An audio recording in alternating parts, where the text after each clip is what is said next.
Esta pequeña palabrita encierra muchas cosas, así que para poder adentrarnos a esto, vamos a tratar de despejar nuestra mente un ratito y entrar en un estado de escuchar un poco más con el corazón que con las orejas.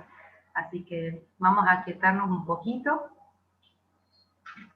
Para eso les voy a pedir que en el lugar donde están, que busquen una postura cómoda y que cerrando los ojos, busquen una fuente de luz que esté cercana, un foco, una ventana, de manera que a través de sus párpados cerrados puedan ver esa luz.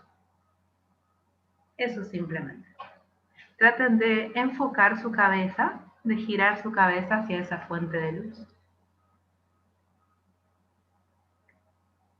Les voy a invitar a hacer una inspiración profunda y con esa inspiración voy a imaginar que el aire que penetra fuera como una brisa suave que llegara a mi frente y que gentilmente barriera el polvo de mis pensamientos. Con cada inspiración intento imaginar esa brisa suave que viene desde lo alto, que ilumina y que permite que nos deshagamos por un momento de esos pensamientos que ahora no van a ayudar. Simplemente eso.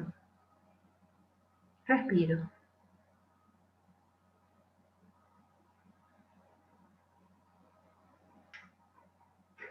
Y vamos a pedir que aquellos que son la encarnación del amor inmortal bendigan con su ayuda y guía a este grupo, formado para ser canal de su trabajo.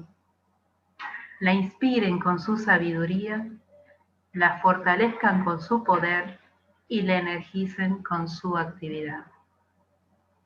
Pueden abrir los ojos. Y ya más aquí, más presente, pedir que cada pequeño esfuerzo de esta tarea de hoy, cada pequeño despertar, cada pequeño darme cuenta de hoy, sirva en beneficio de toda la humanidad y todos los seres, y en todo lugar. Ahora sí. Vamos a adentrarnos al tema.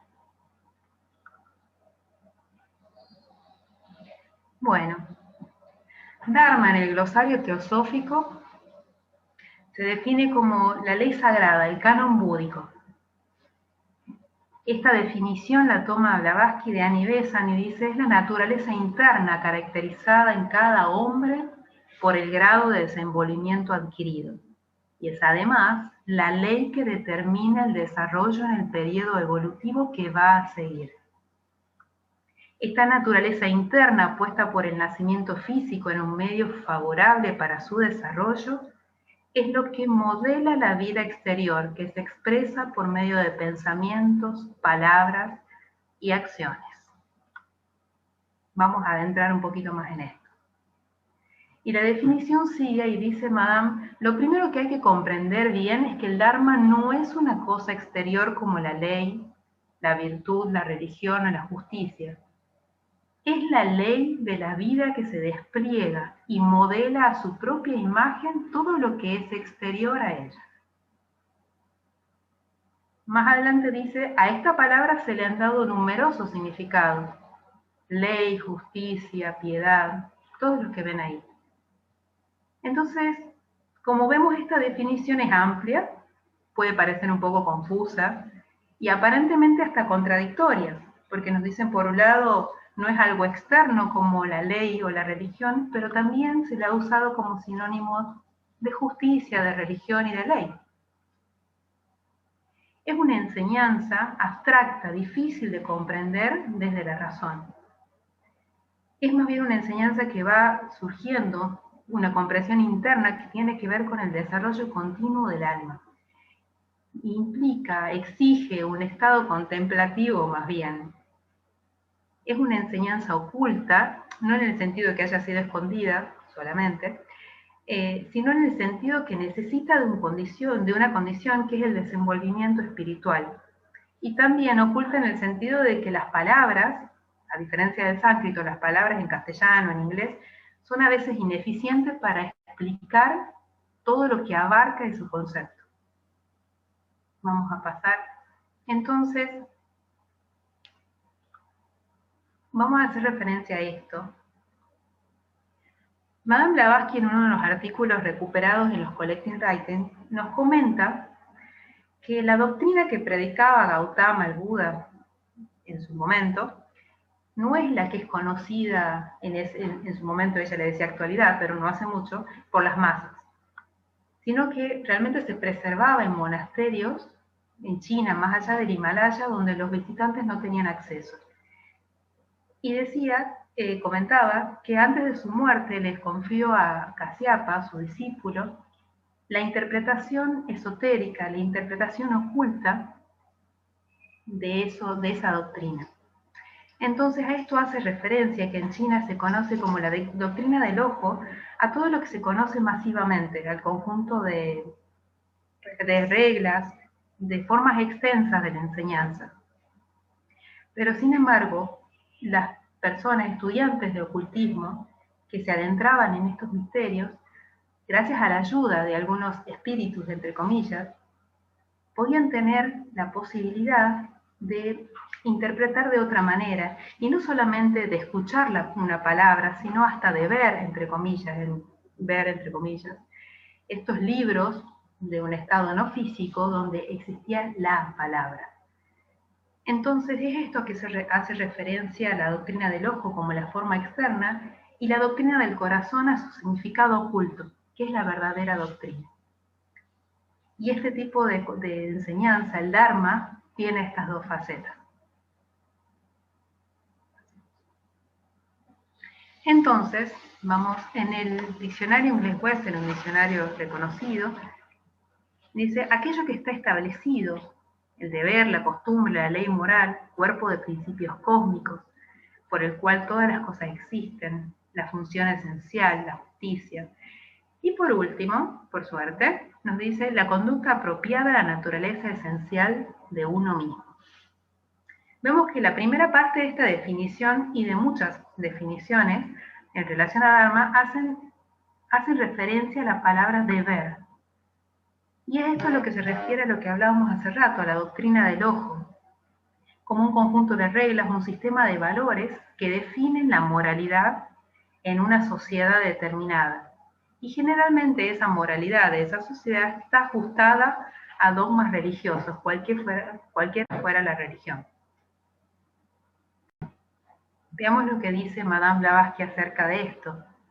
Nos dice, mientras el hombre se le enseñe y se le permita creer que debe ser justo, que debe soportar porque la queja es inútil, y la debilidad solo puede traer desprecio, que debe ser moderado en su carácter, que debe mantener su salud y todos sus apetitos en regla, que si le sirve al bien, sus amigos le servirán, que si defiende a su país se está defendiendo también a sí mismo, que al servir a su Dios se prepara una vida eterna de felicidad.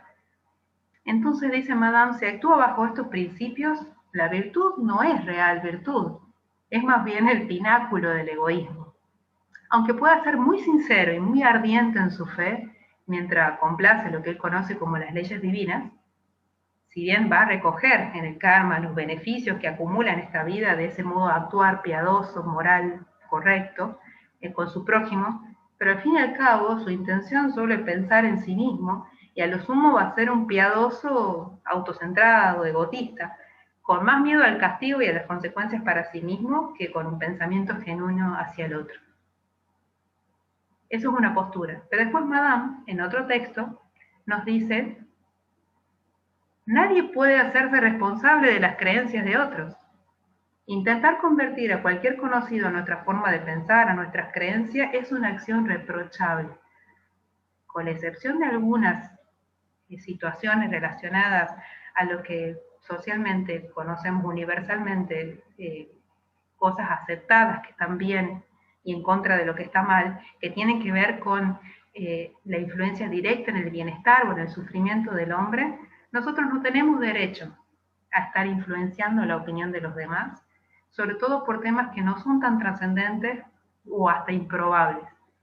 Al contrario, nos dice, ideales que sirven de faro en el camino de la bondad y pureza deben ser enaltecidos e inquebrantablemente seguidos. Entonces, como podemos ver, no es una aparente contradicción, pero podemos ver que hay grupos de personas a lo largo de las sociedades y del mundo que pueden beneficiarse y sentirse acogidos, contenidos por sistemas de valores que pueden serles muy útiles. Y quizás hay otras personas a las que eso ya no lo necesitan. Entonces, vemos que la mayoría de los sistemas religiosos tienen su sistema de reglas. Incluso la sociedad teosófica tiene sus recomendaciones. Hay escritos sobre los deberes del miembro, por ejemplo, de la sociedad teosófica. Pero lo que podemos ver es que estos sistemas de reglas cambian, mutan conforme la humanidad evoluciona. Y esta evolución de las masas depende en realidad de la evolución individual. Entonces, podemos ver simplemente que actitudes que no hasta hace mucho tiempo atrás eran consideradas totalmente normales, para las edades de la humanidad estamos hablando, ahora las reprochamos como sociedad. Entonces, esta moralidad evoluciona conforme evoluciona el ser humano. Entonces llegamos así a considerar un tema que es muy importante para poder comprender Dharma, que es la evolución.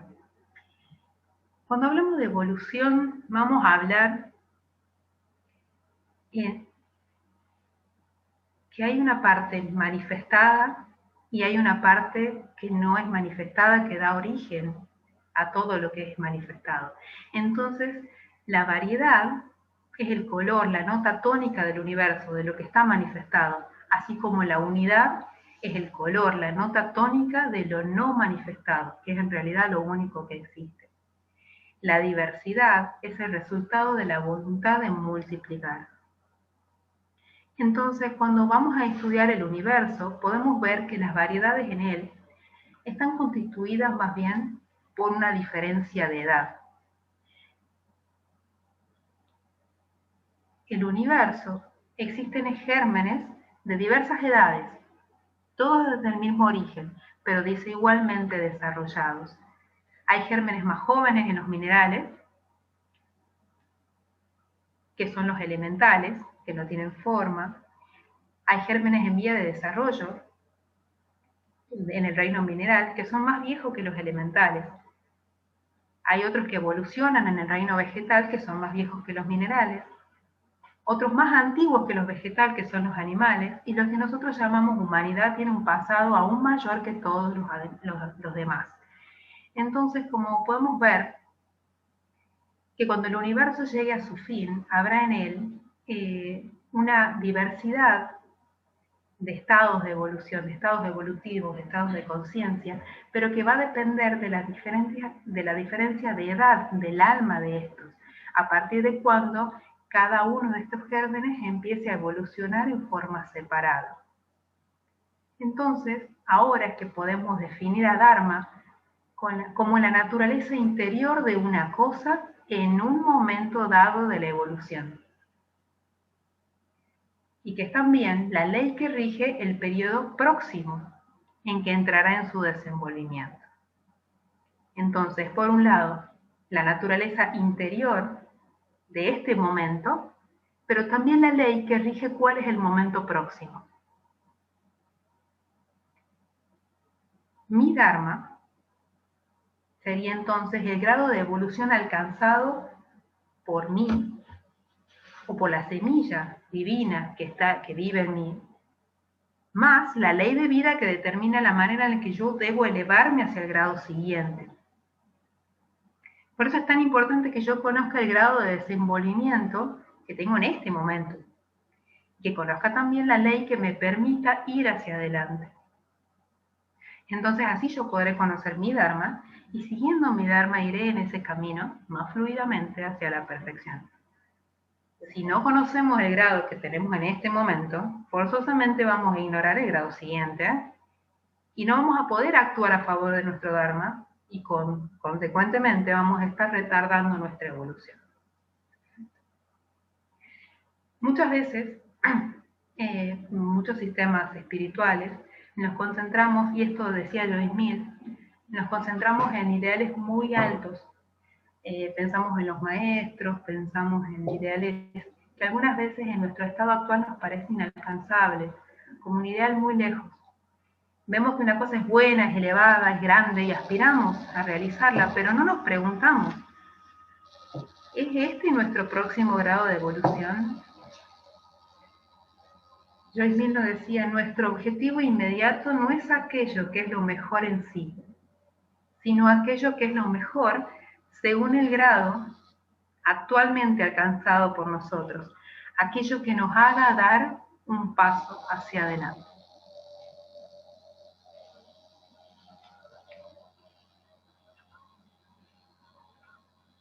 A esto es lo que se refería Nivesan cuando definía como la naturaleza interna de cada hombre, el grado de florecimiento adquirido y también la ley que determina cuál es el paso a seguir, cuál es la rayita en esa línea trazada que está delante de donde estoy parado hoy.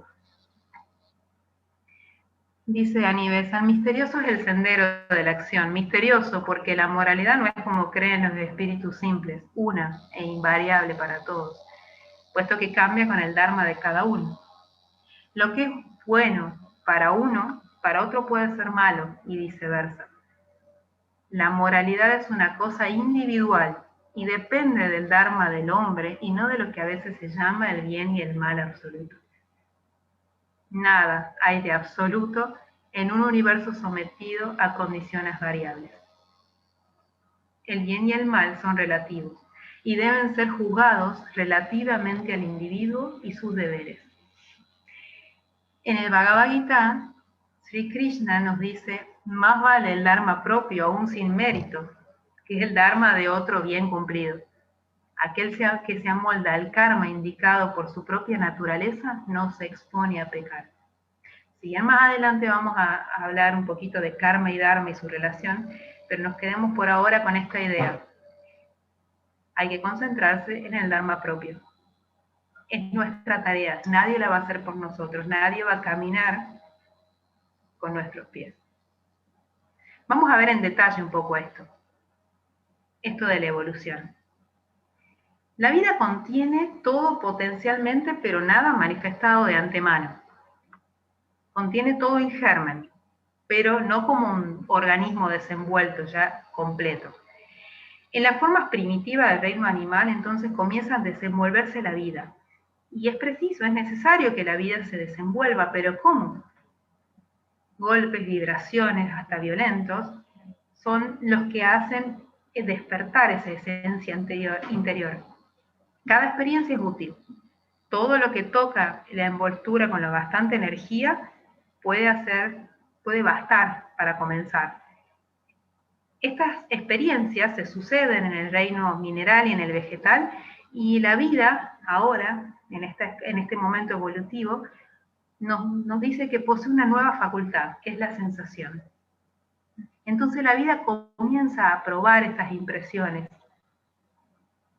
empieza a reconocer la esencia del placer, que es la armonía, y todo lo que la hace sufrir la reconoce como disonante. Las vibraciones se suceden sin tregua ni reposo, y después de muchas veces despiertan en esta vida cautiva todavía el sentimiento de poder distinguir entre el placer y el dolor. Aparece el germen recién incipiente, la facultad de establecer una relación entre el objeto y la sensación. Aparece recién la percepción en el vegetal.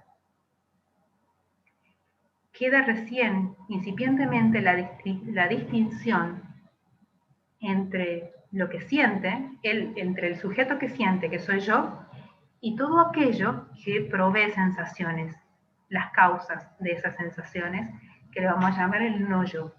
Entonces ahí, incipientemente, la inteligencia y la conciencia de yo empieza a surgir. El animal y el hombre desean el placer, ya lo reconocen. Entonces, impulsado por este intelecto, aunque primitivo, Se dedican a la búsqueda e intentan satisfacer continuamente sus deseos. En esta primera fase del animal o del hombre primitivo, la satisfacción de los deseos es la ley de la evolución. Si el hombre no satisface sus deseos, no hay para él progreso posible.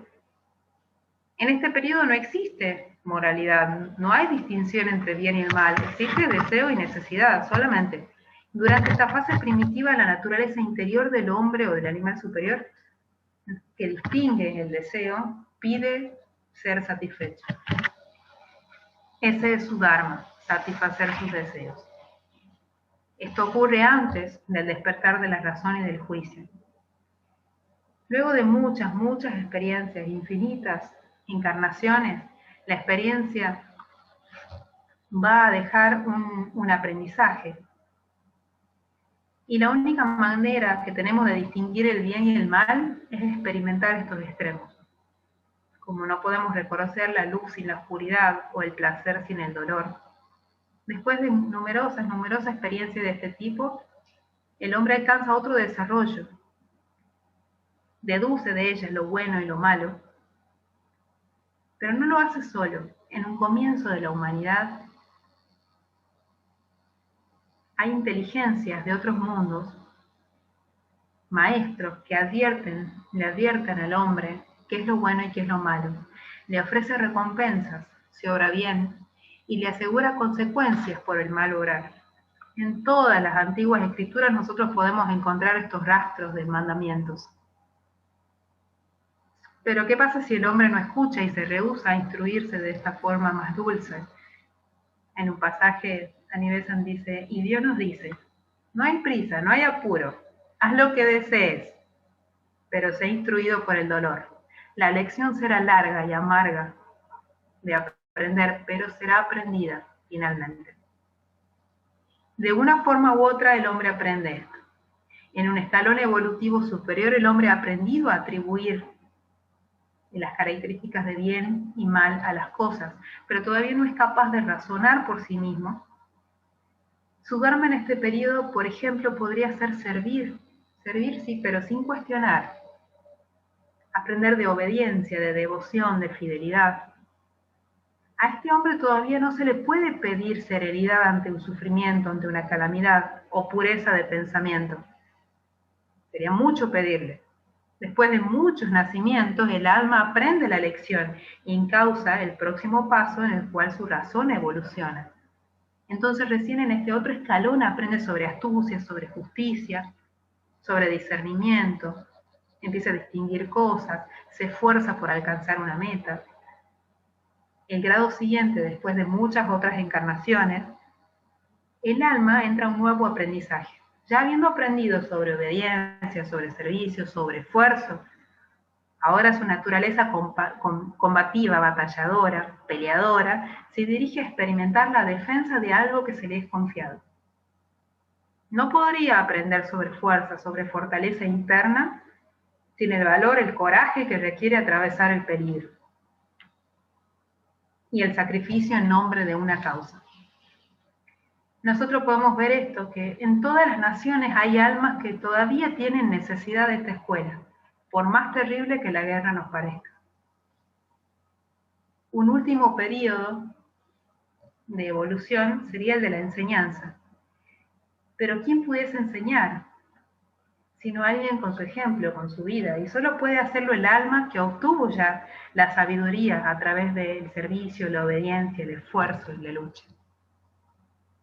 Su naturaleza interior ya lo impulsa a instruir a sus hermanos, a tratar de aliviarles el dolor, mientras también aprende a gobernarse a sí mismo, aprende sobre el desapego, la compasión, el perdón.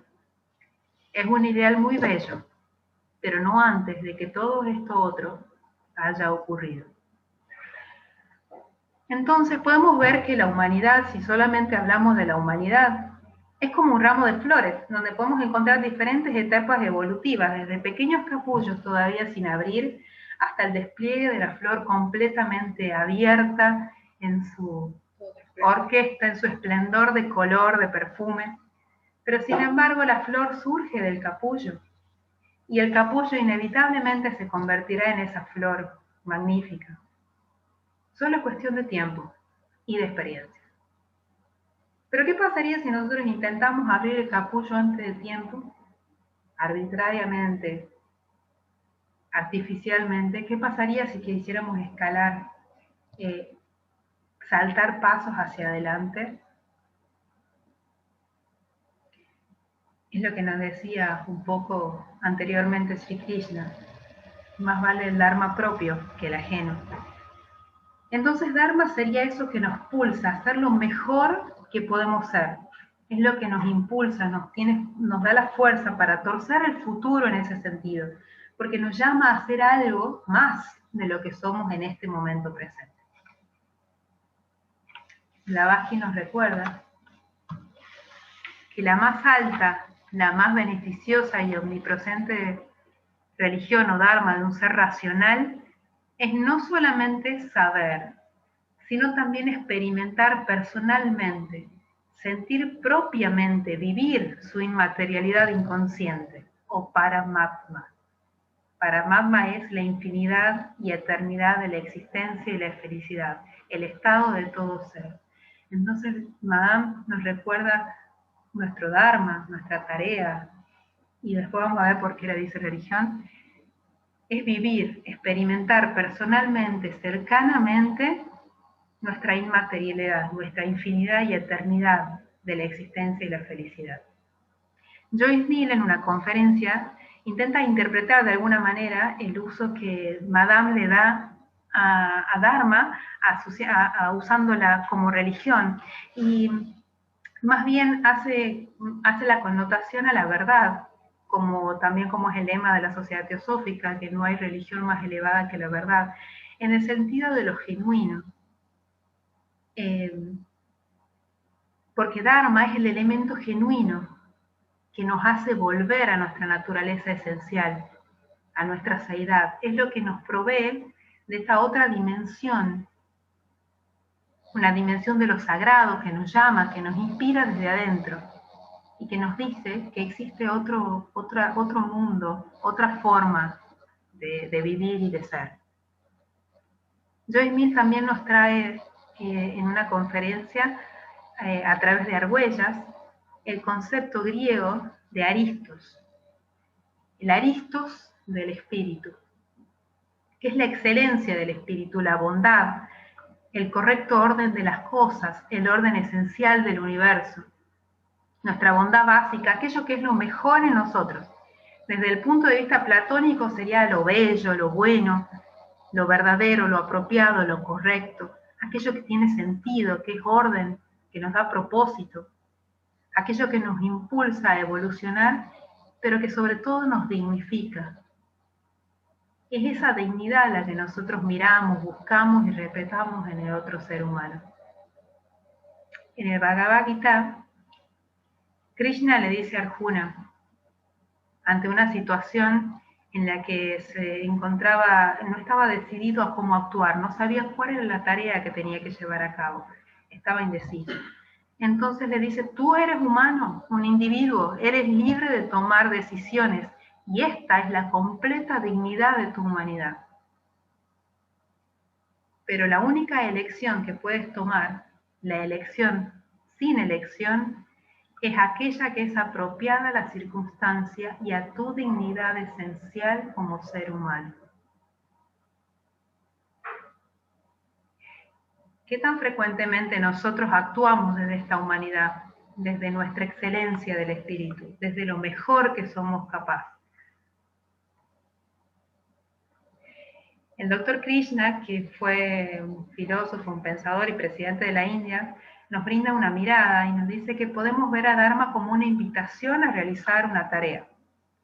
Pero no cualquier tarea, sino la tarea más grande, que es hacer consciente la realidad única, Paramatma que hablaba Blavatsky. Es decir, que nuestra tarea como humanos es el reconocimiento de esta realidad última, esencial.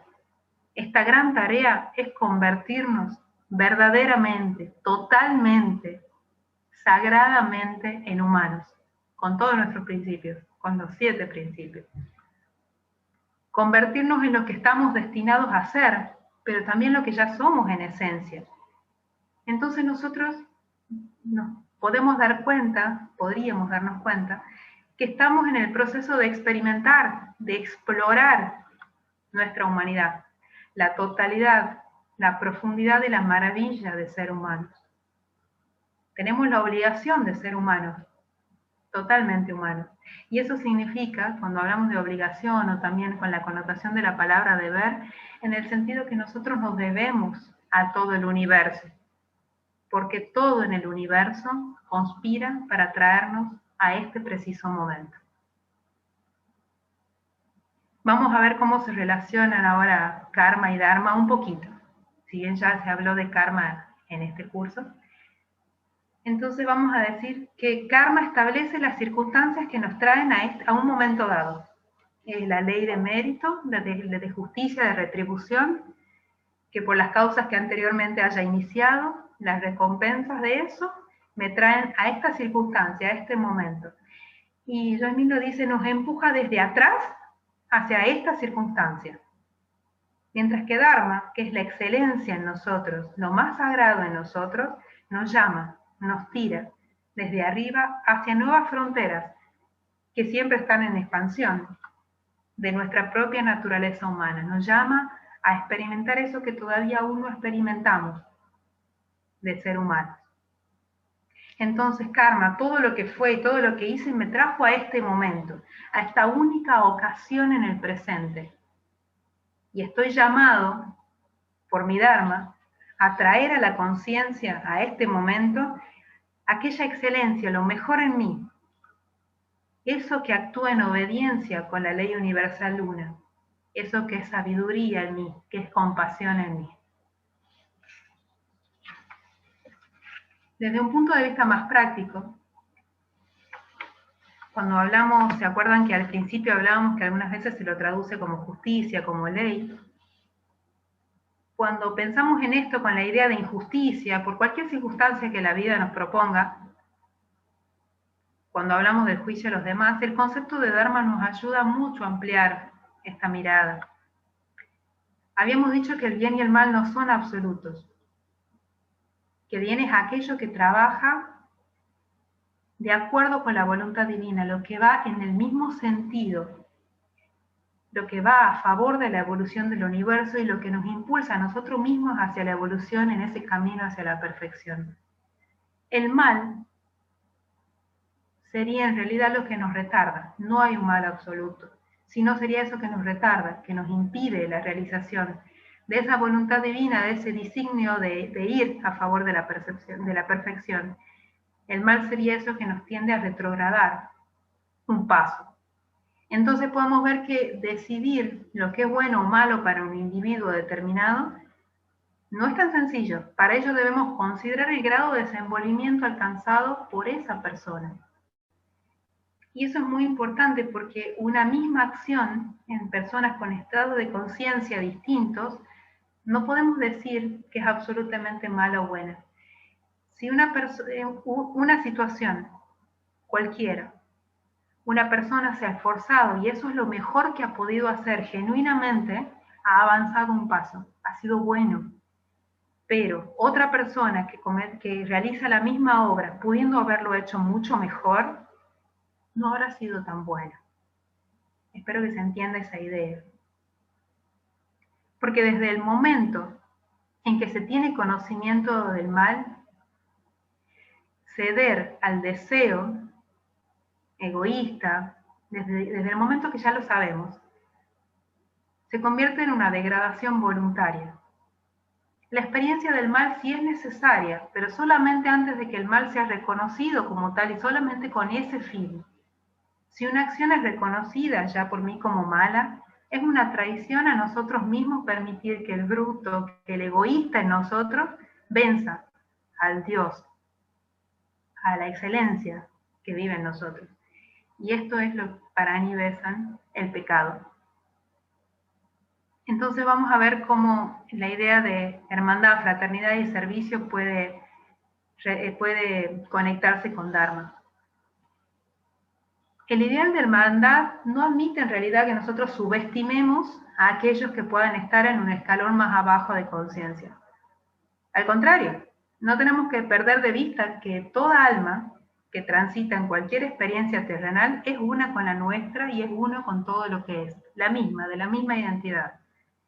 Pero comprendiendo el esquema evolutivo de la humanidad, esto que lo que el karma propone y Dharma un poco dispone, podemos servir a nuestros semejantes un poco más eficazmente. Si nosotros comprendemos con esta idea, son mis dibujitos, que la evolución es como una espiral ascendente, pero que al mismo tiempo en un periodo de la humanidad hay un autocentramiento, hay un egoísmo necesario, esta necesidad de satisfacer los deseos propios, y que en la medida que la corriente evolutiva avanza, esa energía que era más centrípeta, con muchos darse cuenta, con muchos despertares, va haciéndose cada vez más grande, va ampliando su círculo y se va haciendo centrífuga.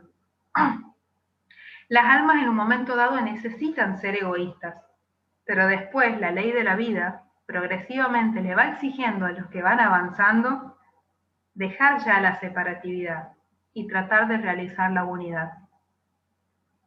Entonces, ¿qué pasa si nosotros en la vida cotidiana observamos una actitud egoísta, maliciosa en un hermano? Si es maliciosa, verdaderamente. Probablemente que yo le hable de altruismo, de karma, si le hable de solidaridad o demás, de cosas por ahí muy abstractas, no vaya a tener mucho efecto en esa persona. Es más probable que yo le pueda hablar a lo mejor de cómo se está perjudicando su salud, su negocio, su trabajo, su economía del día a día, sus vínculos más cercanos de las personas que a él le importa, porque probablemente no le importe mucha cantidad de gente. Pero eso pequeñito puedo hacerlo un poquito más grande, que el interés de su egoísmo va a seguir siendo un poco egoísta, va a seguir siendo a lo mejor material, pero va a ser un poquitito más amplio de lo que era. Otra persona que a lo mejor tiene una conducta menos egoísta y que a lo mejor lleva sus negocios, su trabajo correctamente o lo que le parece correctamente, se interesa por su familia, pero a lo mejor no se interesa por su comunidad. Entonces a esta persona le puedo ampliar un poquito, ayudar a pensar que capaz que su comunidad lo representa a él y representa a sus hijos, y cómo él mismo se puede ver reflejado en esa comunidad. Entonces también es ampliar un poquito más, y así sucesivamente. De esta manera podría ser una manera de ir sutilizando el egoísmo, aunque siga siendo egoísmo, pero que cada vez sea más sutil, más abierto, que la calidad de los deseos personales se vayan sutilizando. Porque ese es el pasito a lo mejor que sigue. No puedo pretender pasos enormes. Entonces, no se trata siempre este camino espiritual de abandonar a los seres queridos y las tareas cotidianas, sino que todos los seres queridos, como dice Anibesan, se vuelvan seres queridos nuestros. Que en vez de que sea un círculo pequeño, alcance a todo lo que es, a todo ser. Todo ser sea ser querido nuestro. Quiero compartir con ustedes ahora una carta del maestro de los maestros que nos llega a través de Madame Blavatsky y nos dice: no es el propósito individual o autodeterminado de alcanzar el nirvana por sí mismo, la iluminación, el cual es después de todo solo una forma exaltada y gloriosa de egoísmo, sino es la búsqueda abnegada de los mejores medios para conducir a nuestro prójimo en el camino correcto y hacer que tanto como nos sea posible de nuestros semejantes pueda beneficiarse de ello, lo que constituye un verdadero teósofo. Entonces, conocer nuestro Dharma y actuar a favor de él, como hemos dicho antes, implica un autoconocimiento, un sincero, honesto y a veces hasta doloroso reconocimiento de nuestro estado actual. Se nos dice en Luz de Asia: aquel quien desea adquirir el conocimiento sagrado debería, antes de ir más lejos, Mantener lista, llena de aceite su lámpara de comprensión interna. Y luego, con ayuda de tan buena luz, usar sus meritorios actos, su obrar, como un paño para remover toda impureza de su espejo místico, de manera que no le sea posible ver en su lustre el falso reflejo del yo mismo, del verdadero yo. Primero esto, y luego el estado de absoluta libertad de todo pecado o deseo, y por último el estado en el cual un adepto observa la larga serie de sus pasadas vidas y vive a través de todas sus previas encarnaciones en este y los otros mundos. Entonces el pasito que le sigue es esto: mantener lista nuestra lámpara de comprensión interna. Tenemos entonces que familiarizarnos con nuestros deseos, nuestra comprensión actual de las cosas, qué es lo que nosotros consideramos, cuáles son nuestras ideas acabadas por ahora de algunas cosas, familiarizarnos con nuestras necesidades, nuestras herramientas, nuestras capacidades y aprender a caminar desde ahí. Aprender por uno mismo qué es lo correcto, lo más adecuado a cada paso, en cada momento, pero también con la flexibilidad suficiente. Reconocer nuestra humanidad tal y como es en este momento sería como desarrollar algo así como ojos en nuestros pies, de manera que podamos dar el siguiente paso de lo más acorde posible a las circunstancias y acorde a nosotros mismos. Entonces nos podemos preguntar, ¿es nuestro pensamiento sobre una determinada circunstancia el más excelso posible, el más elevado posible en nosotros? ¿Podemos pensar mejor? ¿Nuestra acción presente tiene por objetivo una ventaja personal o el bien general, que por supuesto me incluye? Entonces, ante una decisión, seguramente la elección que beneficia al conjunto, incluyéndome, la decisión menos egoísta, seguramente sea la correcta. Y a veces nos preguntamos cómo podemos llevar nuestras ideas espirituales, esto que nosotros estudiamos, leemos, a los pensamientos y actos de todos los días. ¿Cómo atender nuestro deber espiritual y la vida cotidiana?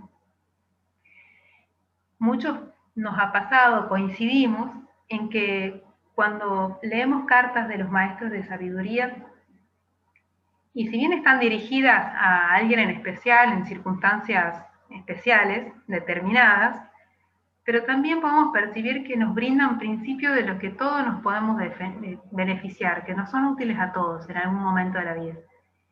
Entonces, sobre esto, hay una carta que Kuthumi le escribe a Sinet sobre una circunstancia de su vida en la que él se siente desahuciado y en la que él siente que no está a la altura de sus estudios, de la práctica espiritual que ha venido llevando a cabo.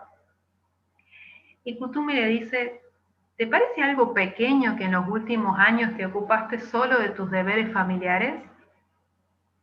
Pero ¿quién merece más la pena? ¿Qué mejor disciplina que un diario y permanente ejercicio del deber? Créeme, mi discípulo, que una mujer u hombre cuyo karma lo puso en medio de tareas simples y comunes y se sacrifica con amor y bondad, alcanzará exitosamente a través de estos deberes sencillos la gran tarea de sacrificio, caridad y deber hacia toda la humanidad. ¿Qué mejor camino hacia la iluminación que una diaria conquista de uno mismo? La carta sigue y nos dice, la perseverancia, en lugar del ansia del progreso visible, el soportar infortunios con serena entereza, tendrán sus recompensas espirituales. No te desanimes si tus prácticas no parecen estar a la altura de tus aspiraciones, pero tampoco te contentes admitiendo esto, siendo que claramente reconoce tu tendencia que se inclina muy frecuentemente hacia la indolencia, por no decir vagancia, mental y moral, en lugar de fluir con la corriente de la vida que te encausa correctamente en tu propio curso.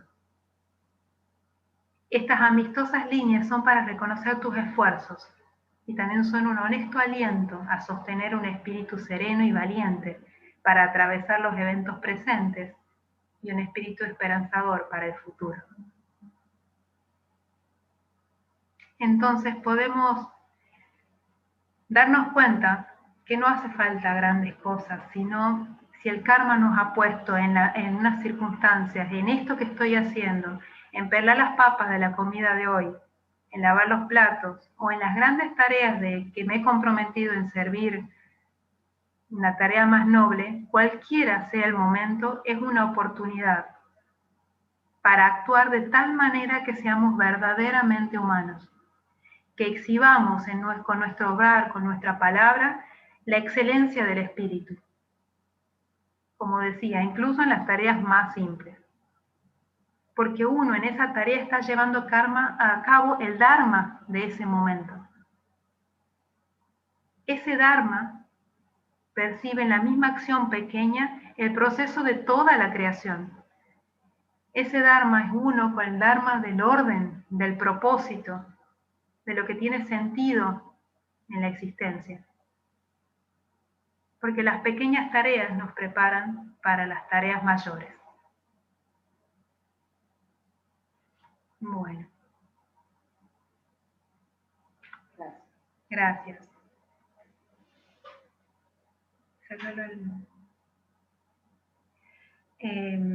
¿Cómo vamos de tiempo? Bueno, son las 8. Había un cuento que mi memoria me falla, así que no puedo contarlo con detalle, pero hacía referencia a un maestro y su discípulo, un discípulo que había pasado 2 años con su maestro, y que venía renegando porque pensaba que no había recibido ninguna enseñanza todavía. Entonces un buen día decide quejarse con el maestro y le dice: maestro, yo estos 2 años he estado haciendo de todo, te he estado sirviendo, obedeciendo, haciendo todo lo que me pedías que hagas, pero no he escuchado ninguna enseñanza. Entonces el maestro se sonríe, entendiendo que lo que él pedía era algo más elocuente, algo de, bueno, agarrar un lápiz y escribir. Y el maestro le dice: en realidad, en estos 2 años te he estado enseñando. Te he estado enseñando sobre las tareas, sobre el orden, sobre la disciplina, la obediencia, el silencio. Y te he enseñado sobre todo con mi ejemplo. Porque al final yo no tengo nada que enseñar, le dice, pero sí tengo mucho que compartir. Así que con esa intención es que quería compartirles esto, que es lo que yo he podido ir aprendiendo, entre comillas, y si queda tiempo y ustedes quieren, una pequeña práctica que dura unos 5 o 7 minutos. Pero antes que eso, si alguno quiere comentar, bienvenidos. Emilce, si vos querés abrir los micrófonos. Abro los micrófonos para...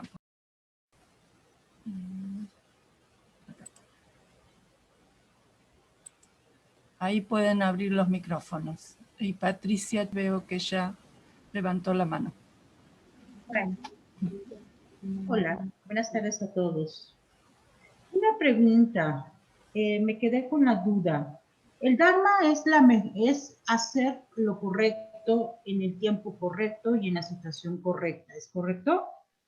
Por lo tanto, el Dharma sería nuestra espiritualidad y nuestra excelencia. Es decir, hacer una versión de nosotros mismos para una mejor versión hacia el mundo. ¿Es correcto? Sí. En parte, o sea, es nuestra naturaleza interna en el momento dado, pero además también es la ley que nos permite ir hacia adelante, porque esto que soy en el momento dado no es todo lo que soy. Dharma es lo que soy en este momento en forma desplegada o manifestada, más la ley que me va a permitir desplegar un poquito más. Ok, muchas gracias. Alicia. Sí, bueno, en principio agradecerte la exposición hermosa porque resignifica el concepto de culpa, porque no hay culpa si hay ignorancia. Entonces, también la emisión del juicio, la la importancia de no emitir juicio, la idea de que el bien y el mal no son absolutos, sino que, bueno, tiene que ver justamente con el aprendizaje. Y para mí resignifica también el concepto de libre albedrío. Esto de que, bueno, uno tiene libre albedrío de acuerdo a la evolución que ha alcanzado, si no, no deja de ser libre albedrío. Y bueno, me pareció maravilloso esto, que la única elección que puedes tomar, la elección sin elección, porque llega un momento en que no hay elección, es aquella que es apropiada a las circunstancias y a tu dignidad esencial como ser humano. Me pareció maravillosa la presentación, un montón de conceptos que quedan clarísimos y que reabre una visión de muchos temas que son muy importantes. Así que bueno, muchas gracias, Delcy. Gracias a vos, Alice.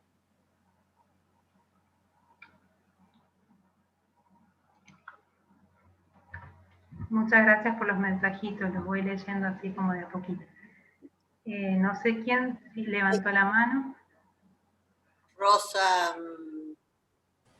Bueno, Rosa. Hola, buenas tardes. Bueno, Encantadísima exposición, muy buena, muy clara, muy precisa y muy esclarecedora. Es un comentario, solo un comentario que en lo personal soy mi peor juez. Soy la persona que más se fustiga a sí misma. O sea, no necesito que nadie me regañe. Mi propia conciencia me lleva a trompetones, ¿no? Esa expresión, y entonces esa expresión que dice que con el conocimiento que tenemos en el momento hacemos lo mejor que podemos. Sin ser autoindulgente, da como mucha tranquilidad, porque, wow, bueno, yo quiero ser perfecta en muchas cosas, pero que va, muy lejana, pero bueno, ahí voy, sí, gracias. Sí, muchas gracias. Llegó, eso me queda tranquila, Rosa. Muchas gracias porque llegó. Eso quería. Gracias. Muchísimas gracias, Delcy. Hermosísima tu conferencia, excelente, muy clara y tiene para sacarle jugo para siempre. Muy buena, muy buena. Y aparte quería dar una opinión de que todos debemos actualizarnos en la época en que estamos viviendo y ver nuestros conceptos pasados que traemos desde niña o de adolescente y actualizarlos ahora mirando con mucha objetividad las cosas que ocurren. Gracias. Muchas gracias.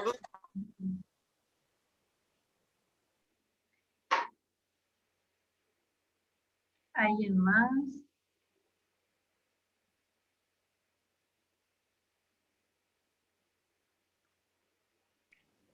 Bueno, si quedan unos minutitos, les parece. Adriana, quería hablar. Referente a lo que preguntaba Pati, de que si tenemos que hacer, esa palabra de hacer en Dharma, yo la podría cambiar, no sé, se me ocurrió como decir, es que hay que dar, por eso es Dharma, dar parte de nosotros, pero de corazón, de espiritualidad, y eso es lo que forma esa tarea que tenemos para crecer espiritualmente. Gracias. Gracias, Adriana. Yo reforzaría eso, que me parece muy lindo lo que estás diciendo, pero que realmente no podemos dar lo que no somos. Pero si no lo eres y lo tenemos que mejorar para evolucionar, tenemos que hacer ese esfuerzo. Ese es el Dharma, ese esfuerzo que hacemos. El dar es una consecuencia. Como decía en alguna parte, en algún momento, la propia naturaleza interna obliga a salir. El dar termina siendo una consecuencia de la naturaleza interna. A mí me llegó... A lo mejor no te sirva. Ajá, sí, me llegaba mucho cuando decía la gente, no, es que yo no puedo, yo no quiero, yo no tengo, ¿no? Y todos podemos. Y cuando decía Blavatsky, la teosofía no es para mentes flojos, dije, uy, yo creo que entonces tenemos que ponernos las pilas, ¿no? Gracias. Patricia. Creo que el Dharma es hacer lo mejor de uno mismo para dejar huella en la humanidad y que otras personas puedan seguir nuestros pasos para una vida mejor.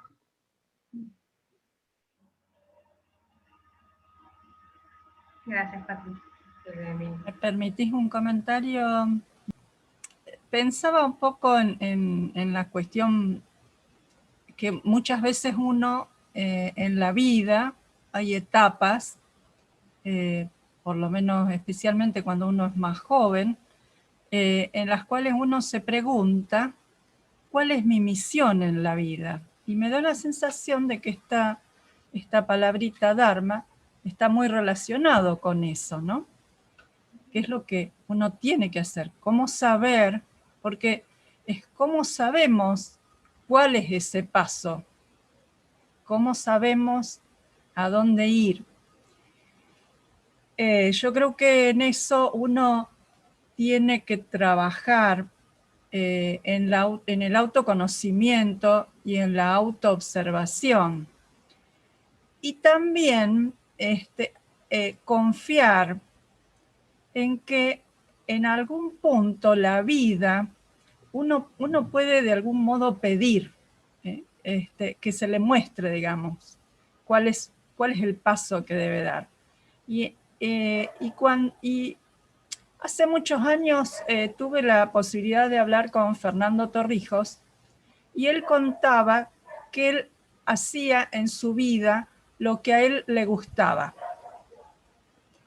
Algo que lo llenaba, que era pleno y además encima era su trabajo, o sea que ganaba su salario por eso que hacía y que él disfrutaba. Y bueno, no era lo que me pasaba a mí, pero era lo que yo soñaba lograr. Y él una de las cosas que dijo es, uno se tiene que ofrecer. Y que cuando uno se ofrece, bueno, la vida te va a tomar eso. Y yo creo que sí que es así. Por ahí, en mi caso, no fue inmediato, pasaron unos años, pero podría decir que sí, la vida después te va llevando a donde uno después siente que es donde tiene que estar. O sea, como que siente que eso es así. Entonces, bueno, a veces no es fácil encontrar eso, pero tal vez uno puede ofrecerse, uno puede solicitar esa guía, que en realidad es la del interno, la del nuestro yo superior. Blavatsky dice, el Dios interno, a ese es el que le tenemos que dirigirnos. Eso. Me hiciste acordar, Milce, cuando recién entraba en la sociedad, justamente, mi primer acercamiento a la palabra Dharma, como la había escuchado muy superficialmente, la asociaba con la palabra propósito, y justamente como el propósito de la vida, la misión en la vida. Y en esos años, que era mucho más joven que ahora, pensaba también alineado a la profesión, a lo que iba a elegir como modo de vida, como en qué trabajar. Hoy no pienso de la misma manera, es un capítulo muy grande que no lo podía poner aquí, porque hubiera sido muy extenso, pero sí en muchos cositas que he ido recopilando, de textos y de conferencias, que en realidad no es tan distinto en cuanto a la profesión, porque al fin y al cabo la profesión, las cuestiones innatas que uno trae y las herramientas que viene a desarrollar en esta vida, van encaminadas hacia un lugar. Entonces uno tiene cosas innatas y también incorpora herramientas nuevas que tienen que ver con el Dharma, por supuesto. Pero el Dharma no es solamente eso, sino es que a cada pequeña cosa que podamos hacer.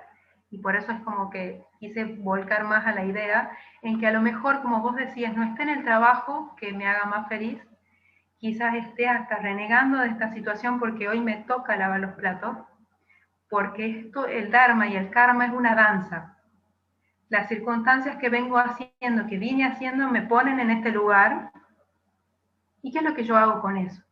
En esa danza, y a la medida que voy danzando desde ese lugar, desde el Dharma, desde hacer lo mejor que puedo, es lo que me parece, que siento que es lo que vos decís, esto de que me dispongo a que el karma se reorganice de otra manera y me ponga en el lugar donde mejor voy a estar o mejor voy a servir. Porque también es eso, ¿no? Disponerse a ofrecerse a que lo que traigo, a lo que voy incorporando como herramienta, que mi profesión puede ser eso, sea para servir mejor.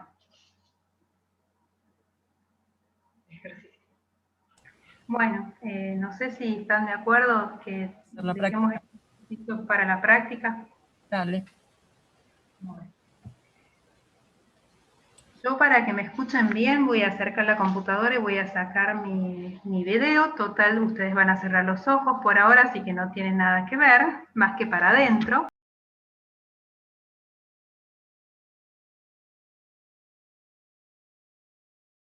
Entonces les voy a pedir, los voy a invitar a que vayan tomando una postura cómoda.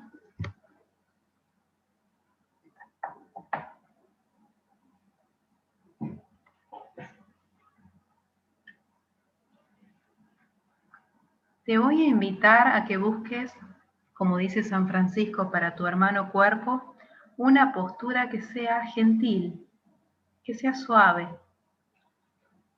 que no genere incomodidad. Le voy a pedir a tus pulmones, a tu nariz, que hagan una inspiración profunda, pero suave, a tu tiempo. Y en lo posible que puedas percibir que cuando el aire sale de tu cuerpo se lleva un poquito de tu cansancio,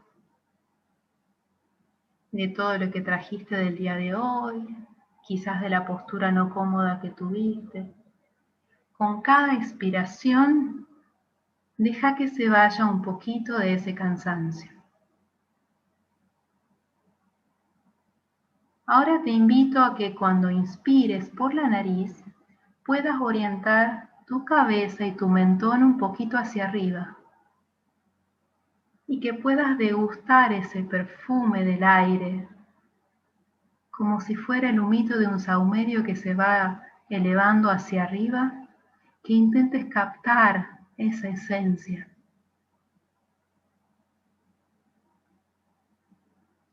Ahora te voy a pedir que tus manos se coloquen en el pecho, una a cada lado, entre los hombros, sin cruzarlas.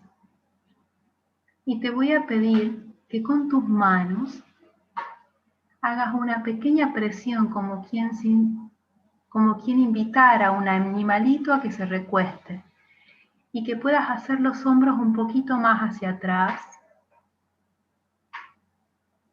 y que puedas percibir en las palmas de tus manos cómo con cada respiración tu pecho se expande. Pedile que se abra para que todo el aire que ingrese habite tu cuerpo de la manera más dulce.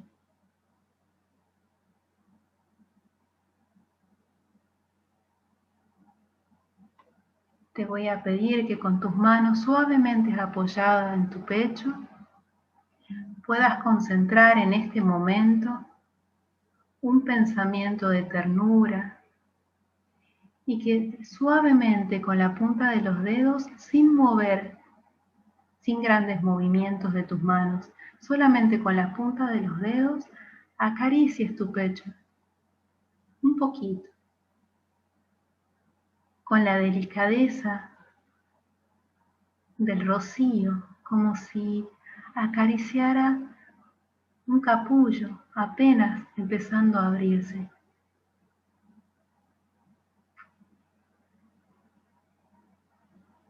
Te invito a que traigas un recuerdo, una imagen, una persona, un ser querido, una mascota, que te inspire ternura, dulzura.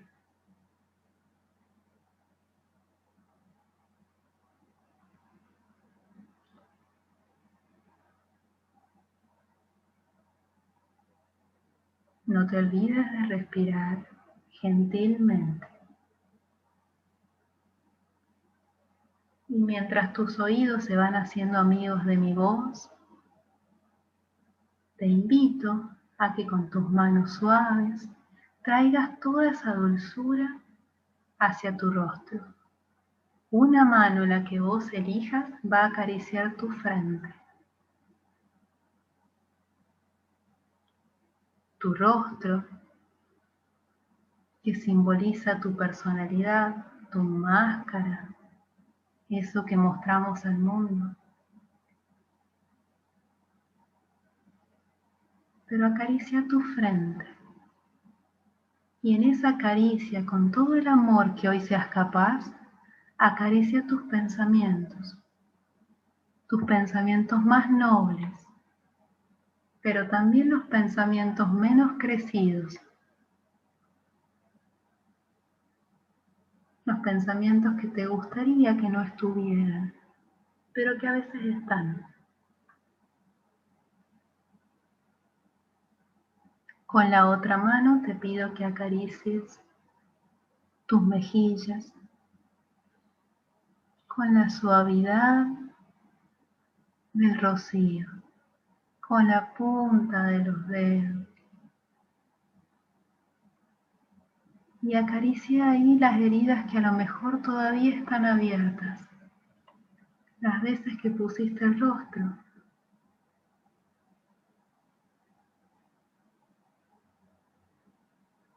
Ahora te invito a que acaricies con esa misma dulzura alrededor de tus labios, no tus labios, alrededor de tus labios.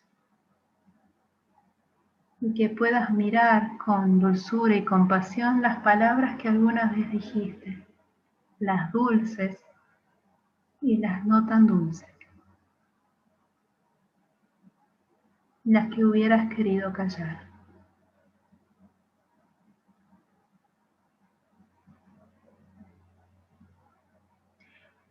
Ahora te pido que lleves cada una de tus manos a un lado del rostro, como sosteniéndolo.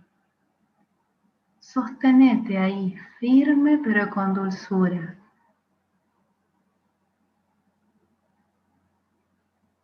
Y reconócete que esta sos hoy, este sos hoy. Esta es toda tu humanidad, con lo más noble en vos y con lo menos crecido.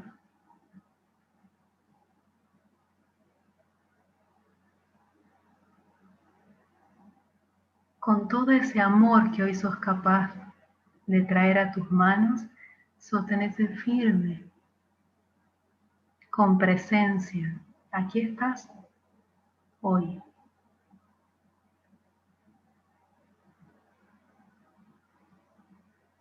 Respira profundo.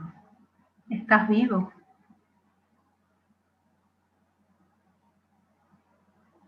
Una inspiración bien profunda.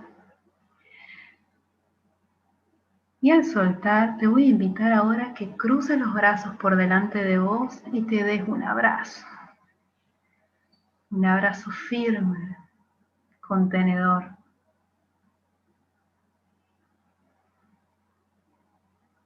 Un buen abrazo. Y en ese abrazo, abraza también a las personas que vos querés, a los que a lo mejor tenés ganas de abrazar y no están cerca. Abraza también aquí a Emilce, a Martín, a Norma, a Araceli, a Patricia, a Alicia, a todas estas personas que hoy estamos acá acompañándonos en este caminar. Y permití también que el abrazo de ellos te llegue.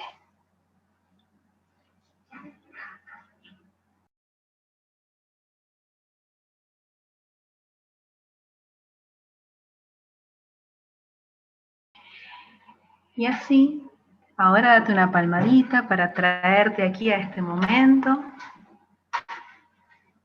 Te invito a que puedas abrir los ojos.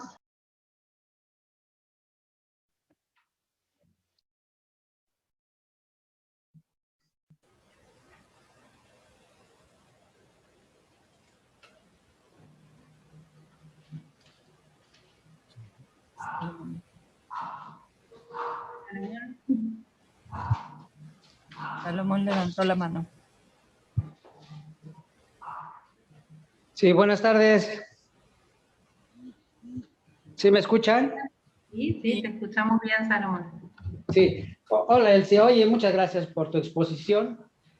Quisiera preguntarte algo que me surgió, una duda que me surgió con respecto al Dharma. Dice, ¿es el Dharma algo relacionado con mis skandhas que yo mismo he producido en encarnaciones anteriores? ¿O es algo que mi ser interno me propone para esta nueva encarnación? Bueno, voy a intentar contestar. Aquí nada es tan absoluto, ¿sí? Si bien skandhas se relacionan más con karma, vimos cómo karma y dharma se relacionan mutuamente. Los skandhas son las cosas que si traemos todos, nuestros skandhas, pero también cada una de esos atributos son la oportunidad para avanzar. Nosotros podemos usar esas circunstancias como un trampolín para avanzar. En ese sentido creo que tienen relación. Perfecto, qué amable, gracias, muy amable. Saludos a todos. Gracias a vos. Sí. Delcy, muchísimas gracias por esta joya de presentación tan rica y tan instructiva. Que quería decir, pasarle a Milce para que en el grupo nuestro tener el texto de Isis de Luz de Asia, de HPP, que pusiste del conocimiento sagrado, que comienza la lámpara de comprensión interna. ¿Podríamos tener acceso a esa slide, por favor? Sí, creo que lo podríamos hacer, Emilce, ¿verdad? Sí, pásamelo y lo paso al grupo de ciclo donde están todos los coordinadores más todos los inscriptos. No sé Hay una aclaración que a lo mejor sea importante. Casi todos los textos de los que pude leer y las conferencias a las que tuve acceso para hacer este trabajo estaban en inglés. Así que hago mi honesta aclaración de que muchas de estas son mis traducciones con ayuda de la FER, que mañana, que puede tener sus errores. No hay problema, no hay problema. Como los que no están en castellano. Gracias. Bueno, ¿les parece? Vamos cerrando entonces, ¿sí? No nos queremos ir. No nos queremos ir, parece, ¿sí? Gracias, buenas noches. No. Muchas gracias, Delcy, un trabajo hermosísimo. Muy linda la presentación. Bueno, después te paso el chat. Gracias, Delcy, muy lindo todo. Gracias, Delcy. Hermoso bueno el trabajo, Delcy. Te felicito. Gracias, buenas noches. Buenas noches a todos. Buenas noches. Un gusto de estar con todos.